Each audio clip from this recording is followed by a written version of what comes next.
বিসমিল্লাহির রহমানির রহিম। বাংলাদেশ জাতীয়তাবাদী দল বিএনপির ৪৭তম প্রতিষ্ঠাবার্ষিকী উদযাপন উপলক্ষে বাংলাদেশ জাতীয়তাবাদী দল নরসিংদী সদর উপজেলা বিএনপির উদ্যোগে আয়োজিত আজকের এই র্যালিপূর্বক আলোচনা সভার সম্মানিত সভাপতি প্রবীণ বর্ষীয়ার নেতা, বাংলাদেশ জাতীয়তাবাদী দল বিএনপির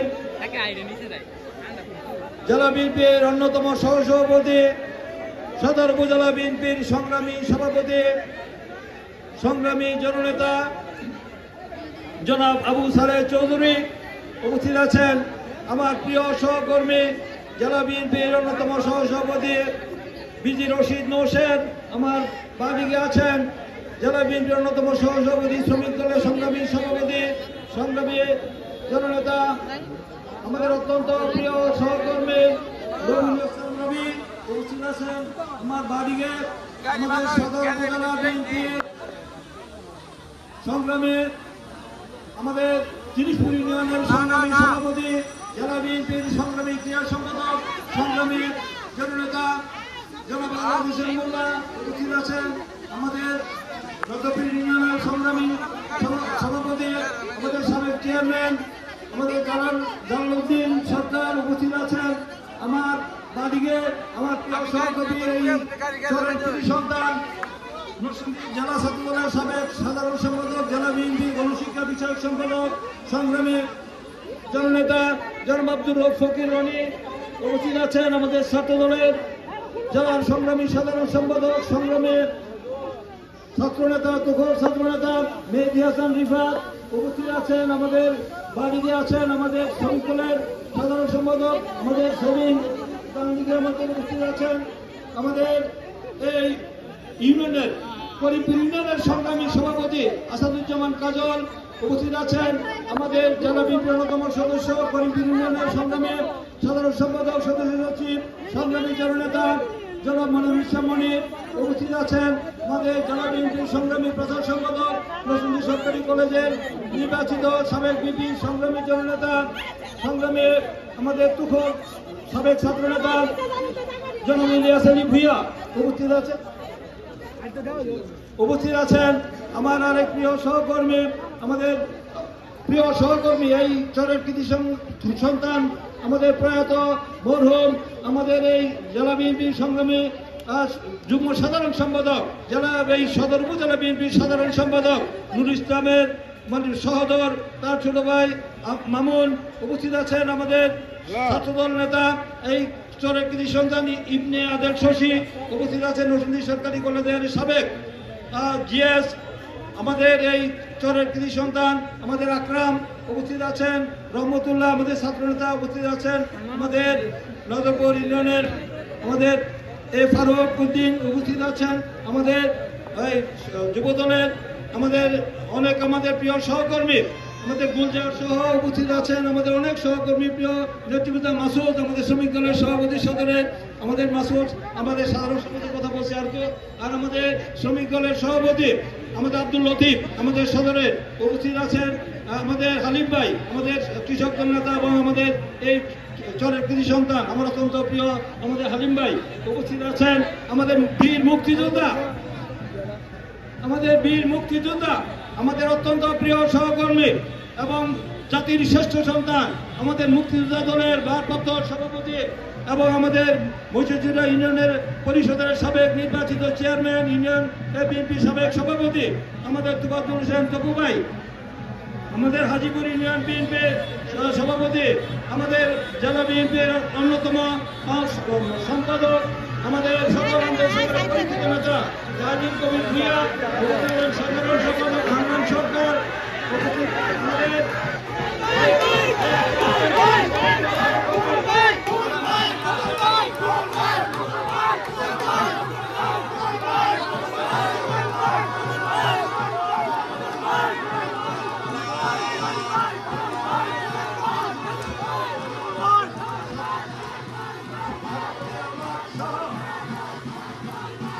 তোমার নেতৃত্বে মিছিল তাদেরকে ধন্যবাদ।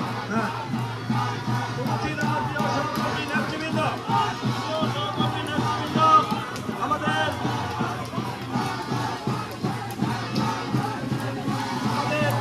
নগর ইউনিয়নের সাধারণ সম্পাদক, আমাদের নগর ইউনিয়নের সাধারণ সম্পাদক সহ বিভিন্ন পর্যায়ের নেতৃবৃন্দ, থানা উপজেলা পৌরসভা, থানা উপজেলা ইউনিয়ন ওয়ার্ড থেকে আগত আমাদের প্রিয় ভাই বোনেরা, আসসালামু আলাইকুম ওয়া রাহমাতুল্লাহি ওয়া বারাকাতুহু। আমাদের মিছিলে বারোটার সময় শুরু হওয়ার কথা, এখন 12:30 বেজে গেছে। প্রচন্ড গরম, আমি বক্তব্য প্রলম্বিত করবো না, দীর্ঘ করবো না। অল্প কিছুক্ষণের মধ্যেই আমরা এখানে বর্ণাঢ্য জাঁকজমক র্যালি নিয়ে আমরা মিছিল শুরু করব। আমার সংক্ষিপ্ত বক্তৃতার শুরুতেই প্রথমে আমি এই দলের প্রতিষ্ঠাতা এবং মহান স্বাধীনতার ঘোষক, হরজন্ম মহাপুরুষ, সর্বকালের সর্বশ্রেষ্ঠ মুক্তিযোদ্ধা, আমাদের এই আধুনিক বাংলাদেশের রূপকার শহীদ রাষ্ট্রপতি জিয়াউর রহমান, আমাদের বীর উত্তম, তিনি আমাদের জেড ফোর্সের অধিনায়ক ছিলেন এবং তিনি সেক্টর কমান্ডারের দায়িত্ব পালন করেছেন। যে যার জন্ম না হলে বাংলাদেশ স্বাধীনতা না, সেই আমাদের বাংলাদেশ জাতীয়তাবাদী দলের প্রতিষ্ঠাতা শহীদ রাষ্ট্রপতি জিয়াউর রহমানের বিদিয়া তার প্রতি গভীর শ্রদ্ধা নিবেদন করছি। এই দীর্ঘ 1978 সালের 1 সেপ্টেম্বর দেশ জাতির এক অনিবার্য কারণে আমাদের ইসাকের নেতৃত্বে একটি মিছিল আসছে। আমাদের তাদেরকে আমি আন্তরিক অভিনন্দন ধন্যবাদ জানাই। মিছিল কাঠালি ইউনিয়ন থেকে ইউনিয়নের আমাদের সাধারণ সম্পাদক নেতৃত্বে অনেকে মিছিল নিয়ে আসছেন, তাদেরকে আন্তরিক অভিনন্দন ধন্যবাদ জানাচ্ছি। প্রিয় বন্ধুরা, আমাদের সেই দীর্ঘ আমরা জানেন যে দেশ জাতির এক অনিবার্য কারণে তিনি যেমন স্বাধীনতার ঘোষণা দিয়ে তিনি নিজে হাতে অস্ত্র তুলে নিয়ে লড়াই সংগ্রাম করে, মুক্তিযুদ্ধ করে, নিজের জেড ফোর্স গঠন করে, 8 দক্ষের জেড ফোর্স গঠন করে, উনি সেক্টর কমান্ডারের দায়িত্ব পালন করে, তিনি লড়াই সংগ্রাম করে, মরণপণ যুদ্ধ করে দেশকে স্বাধীন করে আবার বেরোকে ফিরে গিয়েছিলেন এবং তিনি কোনো নির্মোহ ব্যক্তি ছিলেন। এবং আবার দেখেছি দেশ জাতির প্রয়োজনে স্বাধীনতা সার্বভৌমত্ব রক্ষা করার জন্য দেখেছিলাম 71-এ আমাদের সেই যখন দেশের স্বাধীনতার সার্বভৌমত্ব বিপন্ন হচ্ছিল, দিশারা জাতিকে তিনি স্বাধীনতার ঘোষণা দিয়ে যুদ্ধ করে তিনি দেশ স্বাধীন করে তিনি কিন্তু মন্ত্রী এমপি হওয়া বা রাষ্ট্রপতি হওয়ার চিন্তা করেন নাই, একজন সৈনিক হিসেবে তিনি দেশকে ফিরে গিয়েছেন। প্রিয় বন্ধুরা, আবার আমরা দেখেছি দেশকে স্বাধীনতা করেছেন, স্বাধীনতার ঘোষণা দিয়ে আবার দেশের স্বাধীনতার সার্বভৌমত্ব রক্ষা করার জন্য 1975 সালে যখন দেশের স্বাধীনতার সার্বভৌমত্ব বিপন্ন হচ্ছিল, আধিপত্যবাদ সাম্রাজ্যবাদ যখন থাবা বসিয়েছিল বাংলাদেশের স্বাধীনতা সার্বভৌমত্বের উপর, তখন আবার দেখেছিলাম এই দেশের ছাত্র জনতা এবং সেনাবাহিনী এবং সিপাহী জনতা সেদিন তাকে 1975 সালের 7 নভেম্বর সেই আমাদের এই বন্দী দশা থেকে তাকে মুক্ত করে এনে ক্ষমতার শীর্ষস্থানে বসিয়েছিল। তিনি কিন্তু খুব করে ক্ষমতা আসেন নাই, তিনি মার্শাল দিয়ে ক্ষমতা আসেন নাই, তাকে এই দেশের জনগণ ক্ষমতায় বসিয়েছে কারণ তিনি মানুষের আস্থা অর্জন করতে পেরেছিলেন। আরো অনেক জন ছিলেন, তাদেরকে কিন্তু জনগণ তাকে ক্ষমতায় বসায় নাই কারণ জনগণ বুঝতে পেরেছিল দেশকে যে স্বাধীনতা যুদ্ধে ঘোষণা দিয়ে দেশকে স্বাধীন করেছেন সেই দেশের স্বাধীনতা সার্বভৌমত্ব রক্ষা করতে পারবে। তাই জিয়াউর রহমান সে মানুষের আস্থা অর্জন করেছিলেন এবং তিনি ক্ষমতায় এই দেশের জনগণটাকে বসিয়েছিল। তিনি বসে কিন্তু ওই একদলীয় শাসন ব্যবস্থা থেকে বহুদলীয় গণতন্ত্র দিয়েছেন, আইনের শাসন দিয়েছেন, বিজেপিকে স্বাধীনতা দিয়েছেন, ন্যায় বিচার দিয়েছেন, মানবাধিকার দিয়েছেন, সংবাদপত্রের স্বাধীনতা দিয়েছেন। এই দুর্ভিক্ষ জাতিকে এই যে দেশে যে দুর্ভিক্ষে এবং যে 4 লক্ষ লোক মারা গিয়েছিল, তিনি খাল কেটে 22,000 খাল কেটে তিনি বাংলাদেশে খাদ্যের দ্বিগুণ করেছেন। 3 ফসল ফলিয়ে তিনি বাংলাদেশে 20 লক্ষ মেট্রিক টন বিদেশে খাদ্য রপ্তানি করেছেন। প্রিয় বন্ধুরা, তলাবিহীন ঝুড়ি থেকে তিনি একটি সুখী সমৃদ্ধিশালী একটি স্বনির্ভর বাংলাদেশ তিনি উপহার দিয়েছিলেন। বাংলাদেশের মানুষ স্বস্তি নিঃশ্বাস ফেলেছিল এবং তিনি দেশকে একটি সমৃদ্ধির দিকে নিয়ে গিয়েছিলেন, সার প্রতিষ্ঠা করেছিলেন। তিনি ওআইসির ভাইস প্রেসিডেন্ট ছিলেন, ইরাকের যুদ্ধ বন্ধ করেছিলেন। তিনি বলেছিলেন যে I will make politics difficult. তিনি বলেছিলেন যে এই দেশে আর কোনো যদি এই দেশের অর্থনৈতিক যে অবস্থা যদি দেশের সম্পদ লুটপাট কেউ না করে দেশের সম্পদ দিয়ে এই দেশের পৃথিবীর একটি উন্নত জাতি হিসাবে প্রতিষ্ঠিত হবে।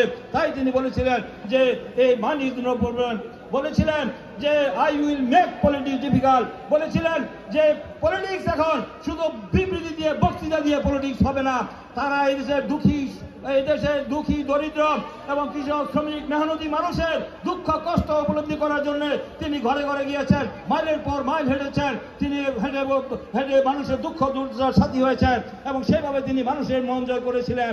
তিনি এই অল্প সময় 3.5 বছরে রাষ্ট্র ক্ষমতায় থেকে তিনি যেভাবে দেশের মানুষের মন জয় করেছিলেন, আরো তো অনেক দল ছিল, তারপরে বিএনপি করার জন্য প্রয়োজন হয়েছিল, তিনি উপলব্ধি করেছিলেন একটি দল করলে এই দেশের মানুষ একটি আদর্শের দল। আপনারা যা শহীদ রাষ্ট্রপতি জিয়া রহমানের নীতি আদর্শ দর্শন 19 দফা কর্মসূচির প্রতি অনুপ্রাণিত হয়ে উদ্বুদ্ধ হয়ে এই দলের পতাকাতে লক্ষ্যবদ্ধ হয়েছেন। এটা কি আপনারা শহীদ জিয়ার আদর্শের জন্য তো হয়েছেন নাকি? ছিল আমাদের আওয়ামী লীগ ছিল, জাসদ ছিল, আমাদের জামাত ছিল, আমাদের কমিউনিস্ট পার্টি ছিল, সেই সব পার্টিতে আপনারা যোগ দেন নাই। আপনার শহীদ জিয়ার প্রতি আস্থা ছিল, এই জন্য যোগ দিয়েছেন।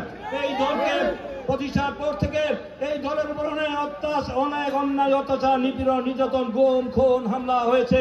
জিয়া রহমানকে জীবন দিতে হয়েছে ভারতীয় চক্রান্তের কারণে, রয়ের চক্রান্তের কারণে। এই তৃতীয় বিশ্বের একটি অবিসংবিধিত নেতা হিসেবে তিনি যখন উত্থান হচ্ছিল, তারা তখন চক্রান্ত করে শহীদ রাষ্ট্রপতি জিয়া রহমানকে নৃশংস নিষ্ঠুরভাবে 1981 সালের 30 মে নৃশংস নিষ্ঠুরভাবে আমরা দেখেছিলাম চিটাগাং সার্কিট হাউসে কতিপয় বিপদগামী সেনাবাহিনীকে দিয়ে তাকে হত্যা করেছিল। হত্যা করে মনে করেছিল বিএনপির অস্তিত্বকে বিভিন্ন করে ফেলবে, বিএনপি বেসিক্যালি নো পার্টি, বিএনপির অস্তিত্ব থাকবে, নাম নিশানা থাকবে না, Zia Rahman minus, BNP minus. কিন্তু বিএনপি কি মাইনাস হয়েছে? খালেদা জিয়ার নেতৃত্বে পরবর্তীতে বিএনপি আরো গতিশীল হয়েছে, বেগবান হয়েছে। বিএনপির হাল ধরেছিলেন বেগম খালেদা জিয়া। সেই খালেদা জিয়া শহীদ জিয়ার নীতি আদর্শ দর্শনকে তিনি এগিয়ে নেওয়ার জন্য দীর্ঘ 9 বছর ফেসিবাদ স্বৈরাচার সামরিক জনতা এরশাদ বিরোধী আন্দোলন করে স্বৈরাচার হাসিনার পতন ঘটিয়ে, স্বৈরাচার এরশাদের পতন ঘটিয়ে তিনি বাংলাদেশের মানুষ আপোষহীন দেশ নীতি খেতাব দিয়েছে এবং খেতাব দিয়ে তিনি বাংলাদেশের প্রধানমন্ত্রী হয়েছেন 2091 সালে। এই দেশের মানুষের প্রত্যক্ষ ভোটের মাধ্যমে তিনি বাংলাদেশের প্রথম প্রধানমন্ত্রী হয়েছেন বেগম খালেদা জিয়া। এই ধানের শীষের প্রার্থীকে ভোট দিয়েছে 77 সালে, 79 সালে বিএনপি বিজয়ী হয়েছে। এই দেশের মানুষ বারবার বিএনপিকে নিয়ে বিএনপির পতাকাতে লক্ষ্যবদ্ধ হয়েছে। যখনই বিএনপিকে ধ্বংস করার চক্রান্ত হয়েছে, তখনই মানুষ বিএনপির পতাকাতে লক্ষ্যবদ্ধ হয়েছে। বিএনপি ধ্বংসযুগ থেকে উঠে আসছে। বিএনপি হলো ফিরিস পাখির মতো ধ্বংসযুগ থেকে উঠে আসে। কোন চক্রান্ত ষড়যন্ত্র করে এই দীর্ঘ 16 বছর হাসিনা বিএনপিকে নাম নিশানা মুছে ফেলার জন্য অন্যায় অত্যাচার নিপীড়ন নির্যাতন গুম খুন হামলা মামলা প্রতিনিয়ত করেছে। আপনারা কি দল ছেড়েছেন? আপনারা কি দল ছেড়ে আওয়ামী লীগে গিয়েছেন? আপনারা কি দেশ ছেড়ে পালিয়ে গিয়েছেন?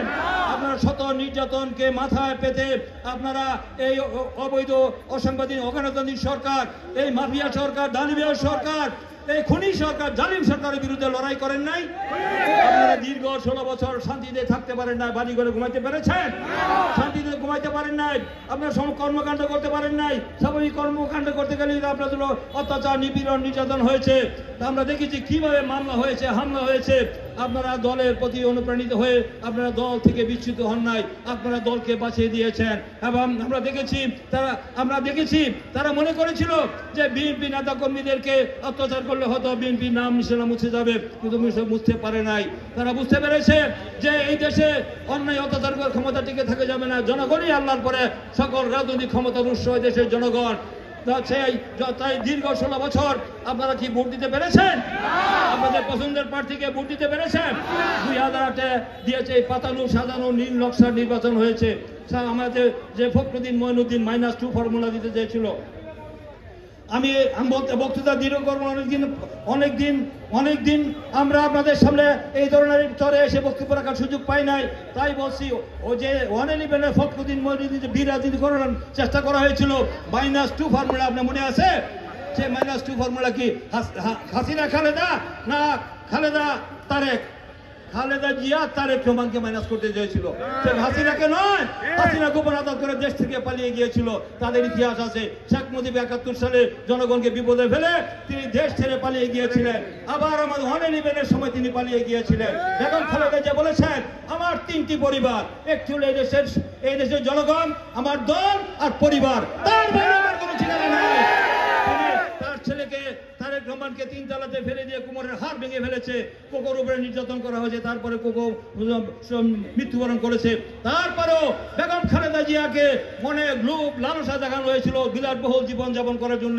তিনি দেশ ছেড়ে পালিয়ে যান নাই, তিনি নীতি প্রস্তাবস করেন নাই, এই বাংলাদেশের মানুষের প্রতি অখণ্ড ভালোবাসা দিয়ে দেখিয়েছেন। এই পর্যন্ত বেগম খালেদা জিয়া বাংলাদেশের বিভিন্ন আসন থেকে 25টি আসনে তিনি 25টি জায়গা থেকে ভিন্ন ভিন্ন জায়গা থেকে তিনি নির্বাচন করেছেন, এবং তিনি নির্বাচন করে তিনি সব আসনে বিপুল ভোটের ব্যবধানে বিজয়ী হয়েছেন। একটি আসনে তিনি পরাজিত হন নাই। আর শেখ হাসিনা আমরা দেখেছেন আমাদের খোকা ভাইয়ের সাথে, আমাদের ছোট খোকা ভাইয়ের সাথে গোহারা হেরেছেন, আমাদের মেদন মান্নার সাথে 10-এ গোহারা হেরেছেন, হারেন নাই? তারা শুধু টঙ্গিপাড়া তার বাপ পিতার ভাঙ্গা চেয়ারে বসে টঙ্গিপাড়া ধরে কান্নাকাটি করে একটি আসন পেয়েছিলেন। তাই এই গণবিচ্ছিন্ন এই মহিলা এই প্রতিহিংসার রাজনীতি করে বেগম খালেদা জিয়াকে হত্যা করতে চেয়েছিল, তাকে বিনা চিকিৎসা মারতে চেয়েছিল। একটি ফরমাইশি আদেশে ক্যাঙ্গারু আদালতে তাকে 5 বছর নিচের আদালতে এবং 10 বছর দিয়েছে উচ্চ আদালতে, পৃথিবীর ইতিহাসে নাই। 10 বছর সাজা দিয়ে তাকে দীর্ঘ 6 বছর বিনা কারণে বিনা অপরাধে 2018 সালের 8ই ফেব্রুয়ারি বেগম খালেদা জিয়ার প্রতি শ্রদ্ধা দেখিয়ে তিনি আদালতে হাজিরা দিতে গিয়েছিলেন, তাকে জামিন না দিয়ে তাকে কারাগারে পাঠিয়েছে। দীর্ঘ 6 বছর তিনি কারাগারে ছিলেন। 2,10,00,000 টাকা এক ব্যাংক থেকে আরেক ব্যাংক অ্যাকাউন্টে পরিবর্তন করার জন্য তাকে আমরা দেখেছি যে তাদেরকে বলা হয়েছে এতিমের টাকা নাকি তিনি চুরি করেছেন। যে এতিমের টাকা 2,10,00,000 এখন 9 কোটি টাকা হয়েছে সুদে আসলে। 1 টাকাও দুর্নীতি হয় নাই, তফসিল হয় নাই। তাই আমি বলতে চাই যে বেগম খালেদা জিয়াকে আল্লাহর রহমত ছিল, দেখেছেন যে বেগম খালেদা জিয়াকে বিনা চিকিৎসায় হত্যা করার জন্য বহু চেষ্টা করা হয়েছে, এবং তাদের জরাজীর্ণ একটি পুরানো যে কারাগারে তাকে রেখে তাকে হত্যা করতে চেয়েছিল, তার ঠিক মতো চিকিৎসা বাড়ে দেয়নি। কিন্তু আপনারা দেখেছেন এই ঐতিহাসিক যে ছাত্র গণঅভ্যুত্থান হলো দীর্ঘ 16 বছর আন্দোলনের মাধ্যমে, সেই জুলাই আগস্টের ঐতিহাসিক ছাত্র গণঅভ্যুত্থানের মধ্যে শেখ হাসিনা এই দেশের বাংলাদেশের মাটি থেকে পালিয়ে যেতে বাধ্য হয়েছে। এটা কি শুধু জুলাই আগস্টের আন্দোলনের ফসল?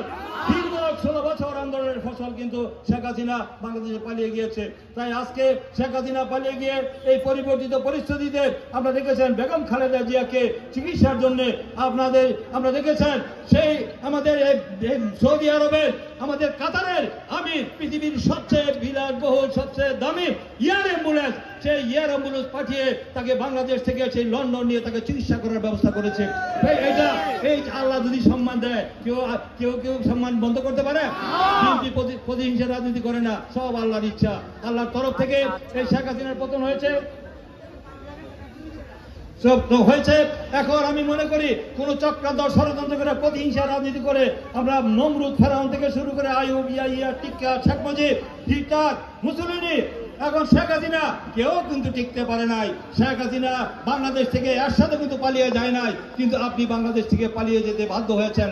তাই আজকে 800 বছর পর লক্ষণ সেন পালিয়ে গিয়েছিল, আবার শেখ হাসিনা বাংলাদেশে পালিয়ে গিয়ে বেঁচে গেছে। তা না হলে তার হাড্ডি মাংস খুঁজেও পাওয়া যেত না। তার যেদিন আমরা দেখেছি লক্ষ কোটি জনগণ যে অত্যাচার নিপীড়ন খুন করেছে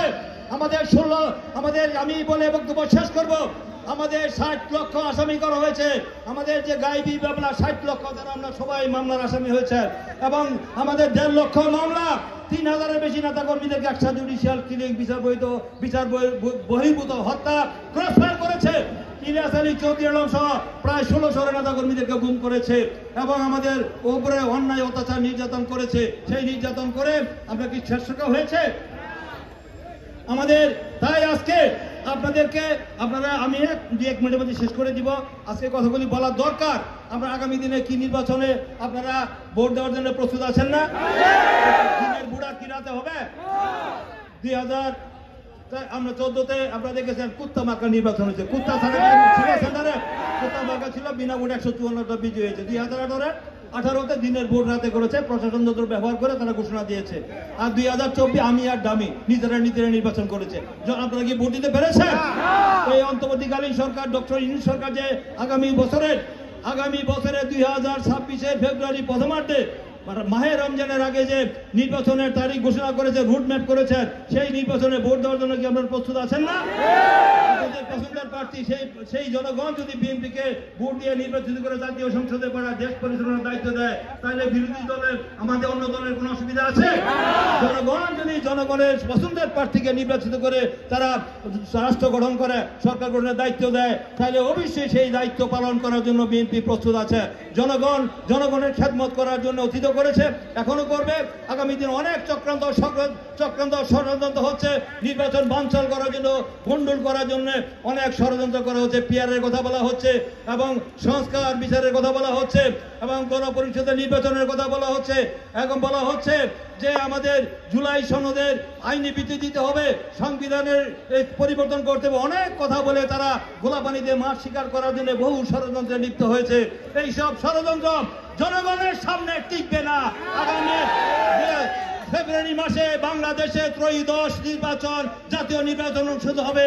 কোন চক্রান্ত ষড়যন্ত্র করে সেই নির্বাচনকে বুন্ডুল করার ক্ষমতা ওদের নাই, সেটা পারবেও না। সেই নির্বাচনে আপনারা অংশগ্রহণ করবেন এই কথা বলে আগামী দিনে সকল অন্যায়, অত্যাচার, নিপীড়ন, নির্যাতনের বিরুদ্ধে লড়াই করেছেন, অধিকার আন্দোলনের লড়াই করবেন। আপনারা সতর্ক থাকবেন, নিজেরা দ্বন্দ্ব সংঘাত হানাহানিতে জড়িত হবেন না। আওয়ামী লীগের পেতাতেরা দোষরা যেন আর রাজনীতি করার সুযোগ না পায়। জনগণ মানবতা বিরোধী অপরাধ এবং এই গণহত্যার কারণে জনগণ আওয়ামী লীগের পক্ষাঘাত করেছে। 100 বছরও আওয়ামী লীগ এই দেশে রাজনীতিতে ফিরে আসার সুযোগ নাই। তাদের রাজনীতি আজকে কবর রচনা হয়েছে, দাফন হয়ে গিয়েছে। তাই আওয়ামী লীগ নিয়ে চিন্তা করার কোনো কারণ নাই তাদের। আর যারা এগুলো করছেন তাদেরকে সুবুদ্ধ হওয়া উচিত। তারা আগামী দিনে নির্বাচনের পক্ষে আছেন। নির্বাচন কমিশন নির্বাচনের প্রস্তুত, এই সরকার প্রস্তুত, রাজনৈতিক দলগুলি প্রস্তুত, দেশের জনগণ ভোট দেওয়ার জন্য প্রস্তুত। 16 বছর তারা ভোটাধিকার থেকে বঞ্চিত হয়েছে, তাই পছন্দের প্রার্থীকে ভোট দিয়ে তারা জাতীয় সংসদে পাঠাতে চায়। সেই জাতীয় সংসদে গিয়ে আমাদের সংস্কার হবে, দেশের আইন প্রণয়ন হবে। তার বাইরে কোন চক্রান্ত, ষড়যন্ত্র এবং জনগণ বরদাস্ত করবে না। তাই জনগণ ঐক্যবদ্ধভাবে সকল চক্রান্তের বিরোধিতা করে এই দেশে যে ঘোষিত সময়ের মধ্যে নির্বাচন হবে সেই কথা বলে এখন আমাদের র্যালি হবে। সেই র্যালিতে আমরা অগ্রভাগে থাকবো, আপনারা র্যালিতে আমাদের সাথে যাবেন। আমরা নাগরিকগঞ্জে ব্রিজের দিকে যাব, আপনারা আমাদের সাথে থাকবেন তো? সবাই হাত তুলে দেখান। আমি থাকবো মিছিলের অগ্রভাগে। র্যালিতে বর্ণাঢ্য জাঁকজমক র্যালি হবে, শান্তিপূর্ণ হবে, ধাক্কাধাক্কি ঠেলাঠেলি করবেন না, বিশৃঙ্খলা করবেন না, আপনারা থাকবেন। আমরা সেই মিছিলে থেকে আমরা সর্বশেষ, কারণ এটা কেন্দ্রীয় কর্মসূচি, সারা বাংলাদেশের মানুষ দেখো যে চরের রাজধানী কি করিমপুর না? আমরা সমস্ত এলাকা থেকে, সমস্ত ইউনিয়ন থেকে আমাদের নেতৃবৃন্দরা আসছেন। এখন এই চরে আমরা অন্য জায়গায় করতে পারতাম, চরে গুরুত্ব দিচ্ছি কেন? চরের লোকজন নিপীড়িত, নির্যাতিত এবং তারা এই দুর্গম এলাকায় অনেক নাগরিক অধিকার থেকে বঞ্চিত। তাই চরের মানুষকে আগামী দিনে আমরা তাদের নাগরিক সুবিধা দিতে চাই। সম্পূর্ণ উন্নয়নমূলক কাজ, সেটা আমরা রাষ্ট্রীয় ক্ষমতা আসছে, সমস্ত কাজ আমরা অসম্পূর্ণ কাজ আমরা সম্পূর্ণ করবো ইনশাআল্লাহ। সেই কথা বলে আগামী দিনে চরের মানুষের সুখে দুঃখে বিপদ আপদে অতীত ছিলাম, বর্তমানে আছি, আগামী দিনও আপনাদের সুখ দুঃখের পাশে থেকে আপনাদের এই এলাকার উন্নয়ন করার জন্য আমি কাজ করে যাব। তাই আপনারা ধৈর্য, সংযম, সহনশীলতার পরিচয় দিয়ে কাজ করে যাবেন। এই কথা বলে আমাদের রাস্তাঘাট, আমাদের স্কুল, কলেজ, মসজিদ, মাদ্রাসায় যে সমস্যাগুলি রয়েছে, আশা করি পর্যায়ক্রমে সকল সমস্যার সমাধান আমরা করব।